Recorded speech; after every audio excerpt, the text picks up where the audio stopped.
Hello, students. This is Rahila Khurशीद and welcome to Study Hub. आज का हमारा topic है MCQs on communicable and non-communicable diseases. As we all know कि हमारा general science का main portion complete हो चुका है. अब हमारी MCQ सीरीज़ चल रही है जिसमें हमने ऑलरेडी कुछ लेक्चर्स डाल दिए हैं कुछ टॉपिक्स पे जिन पे हमने MCQs किए थे. तो आज हम communicable and non communicable disease पे कुछ MCQs देखेंगे जो आई होप आप सबके लिए हेल्पफुल होंगे. So let's start with the first question. Diseases that spread from one person to another are called. ऐसी कौन सी डिजीज़ हैं, ऐसी डिजीज़ को क्या बोलते हैं जो एक पर्सन से दूसरे पर्सन की तरफ स्प्रेड होती हैं. So let's recall the definition of communicable and non communicable. ठीक है, कम्युनिकेबल डिजीज़ ऐसी डिजीज़ होती हैं जो स्प्रेड होती हैं from one individual to another individual. Non communicable disease जो हैं ये रिस्ट्रिक्टेड रहती हैं एक ही ऑर्गेनिज्म में, एक ही इंडिविजुअल में, और ये स्प्रेड नहीं होती हैं दूसरे इंडिविजुअल में. सो क्वेश्चन क्या है? Disease that spread from one person to another, that means communicable disease. ठीक है, ऐसी डिजीज़ जो एक पर्सन से दूसरे पर्सन की तरफ फैलती हैं उनका हम कम्युनिकेबल डिजीज़ कहती हैं. So answer to this question is option A, communicable disease. Let's see the next question. Night blindness is cause due to the deficiency of. ठीक है, यानी कि यहाँ पे ऑप्शंस में वाइटामिन्स हैं तो दैट मीन्स ये वाइटामिन वाले पोर्शन से लिया गया है.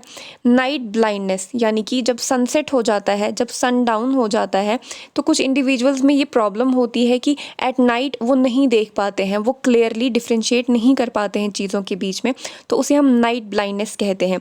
तो नाइट ब्लाइंडनेस किसकी डेफिशिएंसी की वजह से होता है? Options are vitamin A, vitamin B, vitamin C and vitamin E. तो विटामिन ए जो है ये बहुत इंपॉर्टेंट विटामिन है जो हमारी विजन में हेल्प करता है, हमारे साइट को इम्प्रूव करने में हेल्प करता है. तो नाइट ब्लाइंडनेस जो है ये विटामिन ए की डेफिशिएंसी की वजह से होता है. So answer to this question is vitamin A, that is option A, vitamin A, जिसकी डेफिशिएंसी की वजह से नाइट ब्लाइंडनेस होता है. Next question. Which of the following diseases is an example of non-communicable disease? ठीक है, यानी कि यहाँ पे हमारे पास कुछ ऑप्शंस दिए गए हैं जिसमें ये बोला गया है कि इन फॉलोइंग ऑप्शंस में से कौन सी ऐसी डिजीज़ है जो नॉन कम्युनिकेबल है. नॉन कम्युनिकेबल मीन्स स्प्रेड नहीं होती है. अगर इंडिविजुअल्स मतलब एक इन्फेक्टेड पर्सन दूसरे नॉन इन्फेक्टेड पर्सन के कॉन्टेक्ट में आता है तो ये डिजीज़ उसमें स्प्रेड नहीं होगी. तो ऑप्शन है हमारे पास कैंसर, डायबिटीज़, हाइपरटेंशन या ऑल ऑफ द अबो. तो ये अब कॉमन सा क्वेश्चन है, बहुत ही सिंपल सा क्वेश्चन है. जो कैंसर है वो क्या होता है? ये एक एबनॉर्मल ग्रोथ ऑफ सेल्स होती है जो एक इंडिविजुअल की बॉडी में होता है. डायबिटीज़ क्या होता है? जब हमारा इंसुलिन और ग्लूकागॉन प्रॉपरली वर्क नहीं करता है तो ब्लड शुगर लेवल जो है वो इंक्रीज़ हो जाता है. हाइपरटेंशन क्या होता है कि जब ब्लड शुगर जो है वो ब्लड प्रेशर जो है वो हाई हो जाता है, more than 120/80 mm of Hg से ज़्यादा हो जाता है तो वो क्या होता है? हाइपरटेंशन होता है. तो ऑब्वियसली कैंसर भी नहीं फैलता है, डायबिटीज़ भी स्प्रेड नहीं होता है, हाइपरटेंशन भी स्प्रेड नहीं होता है. So answer to this question is all of the above. ये तीनों डिजीज़ जो हैं ये नॉन कम्युनिकेबल डिजीज़ हैं. सो इसका आंसर क्या है? Option D. Next question. Alzheimer's and osteoporosis are examples of. ठीक है, सबसे पहले हम देखते हैं ऑस्टियोपोरोसिस एंड एल्जाइमर्स होते क्या हैं. What is Alzheimer's? एल्जाइमर्स क्या है? ये एक ऐसी डिजीज़ है, ऐसी कंडीशन है जिसमें एक इंडिविजुअल का जो ब्रेन होता है, जो ब्रेन सेल्स होते हैं वो डिजेनरेट होते जाते हैं और डाई हो जाते हैं, यानी कि डेड हो जाते हैं वो सेल्स, ब्रेन सेल्स, जिसकी वजह से क्या होता है? एक इंडिविजुअल को मेमोरी लॉस होने लगता है. ठीक है, तो यहाँ पे क्या हो रही है? किसी चीज़ की डीजेनरेशन हो रही है, कमी हो रही है, उन सेल्स की डेथ हो रही है, तो ऐसी कंडीशन को हम एल्जाइमर्स कहते हैं. What is osteoporosis? ऑस्टियोपोरोसिस में क्या होता है? जो बोन टिश्यू होता है वो डीजेनरेट होता जाता है, कम होता जाता है. जो एक बोन है वो पोरस बनने लगती है एंड प्रोन टू फ्रैक्चर्स हो जाती है. ठीक है, अब मैंने डेफिनेशन बोली, डेफिनेशन में ही मैंने इनके आंसर्स बता दिए. ठीक है, एल्जाइमर्स में क्या होता है? डीजेनरेशन होता है ब्रेन सेल्स का, डेथ हो जाती है ब्रेन सेल्स की. ऑस्टियोपोरोसिस में क्या होता है?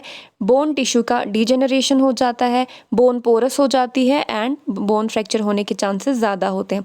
तो Alzheimer's and osteoporosis are an example of communicable disease, degenerative disease, non communicable disease, none of the above. तो मैंने इसकी डेफिनेशन जब बोली तो वहीं पे मैंने आंसर बोला कि अल्जाइमर्स में डीजेनरेशन होती है सेल्स की, ऑस्टियोपोरोसिस में बोन्स की डीजेनरेशन होती है। So answer to this question is degenerative disease. Alzheimer's and osteoporosis जो हैं ये डीजेनरेटिव डिजीज़ होती हैं। Next question, excessive bleeding during an injury is a deficiency of. It is also related to vitamins, क्योंकि options में vitamins हैं तो that means ये वाइटामिन पोर्शन से लिया गया है। तो excessive bleeding during an injury is a deficiency of. Excessive bleeding का क्या मतलब होता है? बहुत ज़्यादा ब्लीड हो जाना किसी भी इंजरी से। कहीं पे भी अगर थोड़ा सा कट लग जाए, बहुत ही माइनर सा कट लग जाए, तो वहाँ से एक्सेसिव या फिर एबनॉर्मल ब्लीडिंग होना, इतना ज़्यादा खून बह जाना कि वो देखने में ही एबनॉर्मल लगे कि यार इतने से कट से इतना ब्लीड तो नहीं होना चाहिए था। तो ये किस वजह से होता है? सबसे पहले मैं बताती हूँ कि ब्लड क्लॉटिंग में हमें कौन हेल्प करता है। ठीक है, क्लॉटिंग क्या होता है ये बहुत ज़्यादा डिटेल में हो जाएगा, बट फिर भी मैं थोड़ा सा ब्रीफली बता देती हूँ। क्लॉटिंग क्या होता है? जब हमारे पास हमारी बॉडी में कहीं पे भी थोड़ा सा कट लग जाता है तो फॉर सम टाइम वहाँ पे ब्लीड होने लगता है। आफ्टर सम टाइम क्या हो जाता है, वहाँ पे खुद ही वो एक थ्रोम्बस जैसा एक एक ऐसा वो ऊपर से वो बन जाता है जिसको हम थ्रोम्बस कहते हैं, जिसकी वजह से क्या हो जाता है, ब्लीडिंग स्टॉप हो जाती है आफ्टर सम टाइम खुद ब खुद ही। ठीक है, तो वहाँ पे क्या होता है, वहाँ पे एक वाइटामिन जो है उसका बहुत इंपॉर्टेंट रोल होता है कि हमारी बॉडी में अगर वो वाइटामिन जो है अच्छे से एफिशिएंसी में प्रेजेंट है तो वहाँ पे प्रॉपर क्लॉटिंग होगी। बट अगर उस वाइटामिन की डेफिशिएंसी होगी तो क्लॉटिंग प्रॉपरली नहीं होगी, वो थ्रोम्बस वहाँ पे नहीं बनेगा, तो ब्लीडिंग कंटिन्यूसली होती रहेगी।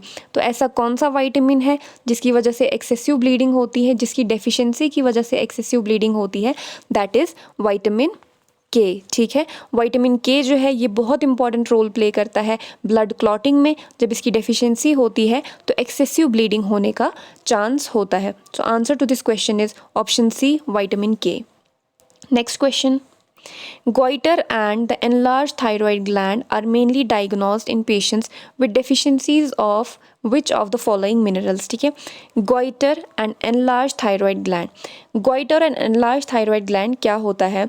जो हमारा नेक होता है, हमारे नेक में एक ग्लैंड प्रेजेंट होता है दैट इज थायराइड ग्लैंड, जो हमारे ट्रैकिया के ईदर साइड पे प्रेजेंट होता है। ठीक है, for example this is our trachea, इसके ईदर साइड में हमारे पास पैर में एक ग्लैंड प्रेजेंट होता है जिसे हम थायराइड ग्लैंड कहते हैं। तो ये जो थायराइड ग्लैंड है इसकी एट सम टाइम एनलार्जमेंट हो जाती है किसी भी बॉडी कंडीशन की वजह से। ठीक है, और ये जो एनलार्ज ग्लैंड है ये एक्सटर्नली हमें नेक में दिखने लगता है, एक एक मास जैसा दिखता है हमें बॉडी में, किसी के भी नेक में हमें एक मास जैसा दिखने लगता है जिसे हम गोइटर कहते हैं। तो आंसर ये पूछ रहे हैं कि क्वेश्चन में यही पूछा जा रहा है कि ये जो गोइटर और एनलार्ज थायराइड ग्लैंड है ये किसकी डेफिशिएंसी की वजह से होता है?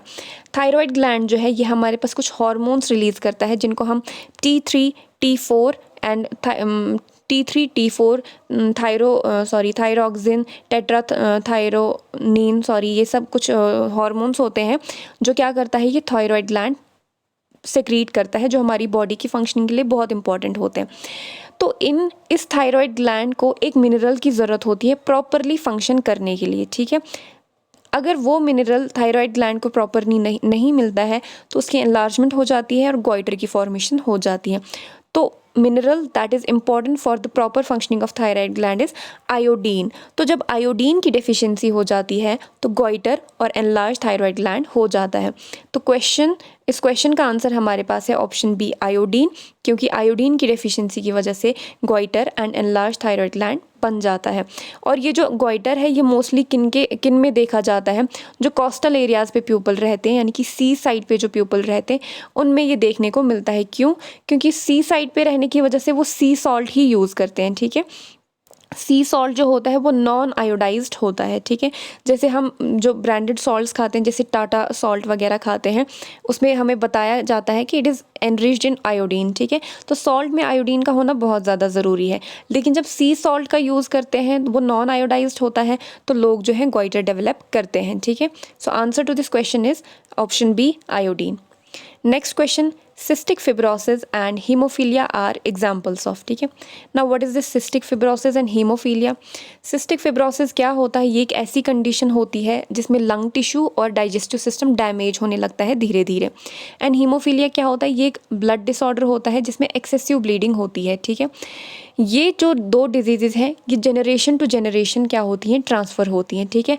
अगर हमारे पेरेंट्स में ये डिजीज़ हैं तो ये हमारे मतलब उनके बच्चों में भी आएंगे, अगर हम में है तो हमारे आगे ऑफस्प्रिंग्स में भी ये डिजीज़ ट्रांसफ़र होंगी। तो ऐसी डिजीज़ जो एक जनरेशन से दूसरे जनरेशन की तरफ ट्रांसफ़र होते हैं उनको हम हेरिडिटरी डिजीज़ कहते हैं। सो सिस्टिक फिब्रोसिस और हीमोफीलिया जो है ये हेरिडिटरी डिजीज़ हैं, दैट मीन्स ये ट्रांसफ़र होती हैं from one generation to next generation. So option to this question is hereditary disease, option A. Next question, which of the following disease is caused by various pathogenic organisms. एक बार हमारा lecture हुआ था, I remember, जब disease portion हमने किया था तो मैंने बताया था पैथोजेंस क्या होता है। पैथोजन जो है ये एक ऐसा माइक्रो ऑर्गेनिज्म होता है जिसमें एबिलिटी होती है, जो केपेबल होता है डिजीज़ कॉज करने के लिए, ठीक है। डिजीज़ कॉजिंग माइक्रो ऑर्गेनिज्म को हम पैथोजन कहते हैं, ठीक है। तो पैथोजन जो भी डिजीज़ कॉज करता है उसे हम इन्फेक्शियस डिजीज़ कहते हैं, ठीक है। Which of the following disease is caused by various pathogenic microorganism. So answer to this question is option C, infectious disease, ठीक है। इन्फेक्शियस डिजीज़ जो है इसका ऑप्शन है। Next question, which of the following disease is cause by protein deficiency, ठीक है। Protein deficiency, protein energy malnutrition, ठीक है। हमारे पास एक टर्म है दैट इज़ PEM या फिर PCM, प्रोटीन एनर्जी मैल न्यूट्रिशन या प्रोटीन कैलोरी मैल न्यूट्रिशन, ठीक है। प्रोटीन एनर्जी मैल न्यूट्रिशन या प्रोटीन कैलोरिक मैल न्यूट्रिशन क्या होता है, ये ऐसी कंडीशन होती है, ये मोस्टली बच्चों में होती है, अंडर 5 चिल्ड्रंस में होती है। इसमें क्या होता है, प्रोटीन्स की डेफिशिएंसी की वजह से और कैलोरीज़ की डेफिशिएंसी की वजह से कुछ कंडीशंस डेवलप हो जाती हैं चिल्ड्रंस में, ठीक है। तो हमारे पास दो टाइप्स के PEM या PCM होते हैं, one is kwashiorkor, another one is marasmus, ठीक है। Kwashiorkor and मैरस्मस। क्वाशियोरकर जो है ये प्रोटीन की डेफिशिएंसी की वजह से होता है और मैरस्मस जो है ये एनर्जी या फिर कैलोरी की डेफिशिएंसी की वजह से होता है। तो क्वेश्चन पूछा गया है प्रोटीन डेफिशिएंसी की वजह से कौन सी डिजीज़ होती है, ऑप्शन बी, क्वाशियोरकर जो है प्रोटीन डेफिशिएंसी की वजह से होती है। So answer to this question is option B, kwashiorkor.